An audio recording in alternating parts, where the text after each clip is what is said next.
Hello everybody, my name is Steph Koza, and today I am reviewing A Quiet Place. Okay, wow. A Quiet Place stars Emily Blunt and John Krasinski, also written and directed by John Krasinski, aka will forever be known to me as Jim from The Office. Can't unsee it. I can't unsee that character. At least I couldn't unsee that character until I saw A Quiet Place, and my mind is fucking blown. So the plot of A Quiet Place is basically the world has become infested with these monsters, these big, creepy, scary, terrifying, apocalyptic monsters. They don't have eyes, they have like weird tentacle things coming out of their face, but they have giant ears, like they hear everything. They can hear literally anything, like they could hear that from a mile away. And these monsters don't really like sound, so if you make a sound, they will come running after you and just slice you into pieces. You're dead. You're done. And there's really no way of getting out of it because they will find you. So because of that, Emily Blunt and John Krasinski and their kids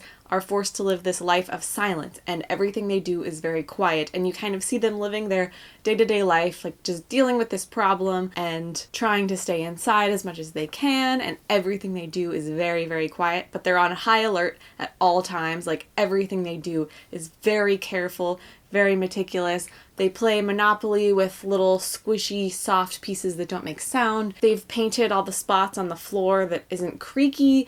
They use sign language with each other. So it was really interesting just that alone, seeing how these people live their life, doing everyday normal things that you wouldn't really think about normally, but then you're like, oh yeah, I guess that does make a lot of sound, and they have to do all these things without making any sounds. But it makes this movie so unbelievably stressful because first of all, there are kids, and kids don't really understand things sometimes, so they'll be like, ooh, shiny toy, and they'll start like making noise, and it's like, stop it, you're literally gonna die. And then Emily Blunt is pregnant. Wow, one of the most stressful scenes I have ever watched in my life is her giving birth, and oh my god. There are just a lot of moments where I'm like, I can't believe you're being so quiet right now. I would be screaming. But what I'm really impressed by with this movie is how there is really hardly any dialogue. If there is dialogue, it's through sign language, except like a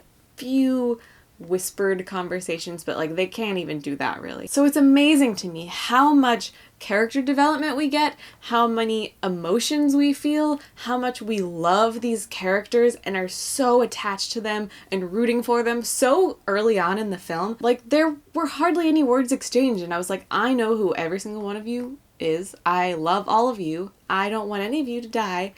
I'm really stressed out. And I think that's so impressive that they were able to achieve that without much dialogue at all. It was so amazing how much you could tell what they were thinking and feeling, and even what kind of person they were just based on their facial expressions. Emily Blunt and John Krasinski's performance, amazing. And this might have something to do with the fact that they are married in real life, but their chemistry together was so real and so beautiful and so pure, and oh my god, I love them so much. The kids were very surprisingly good actors for their age. They were all great. Like I really understood them and I cared about them and I just loved them. The way this movie uses sound is also really impressive. One of the characters, one of the kids, is deaf, so sometimes throughout the movie, it'll switch around between perspectives, so you'll get like everyone else's perspective, which is obviously not loud because they're being very quiet, but it makes the like room noise and the static sound of just like silence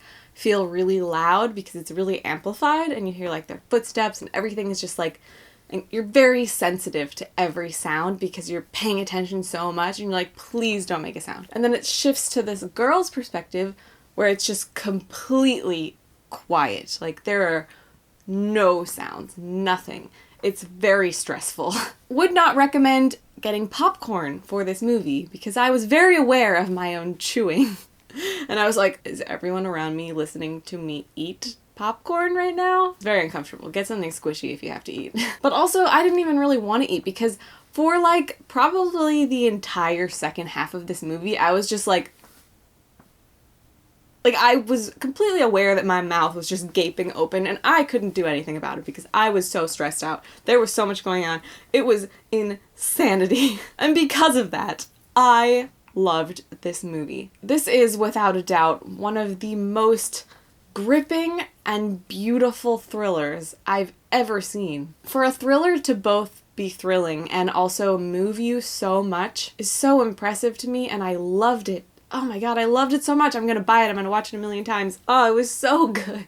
It was such a cool concept. It was such a great allegory for family and parenting and just, oh my god. I love this film. I'm giving it 5 stars. 5 wonderful, shining, quiet stars. It's been a long time since I left a theater being like, I loved that movie. Oh my god, I have nothing bad to say about it. Like, that very rarely happens. And I have nothing bad to say about this film. Absolutely nothing. But that is it for my review of A Quiet Place. I hope you guys liked it. Let me know if you guys saw A Quiet Place in the comments below. Tell me all your thoughts. I can't wait to watch this movie again. But for now, my name is Steph Koza, and I will see you guys next time. Bye.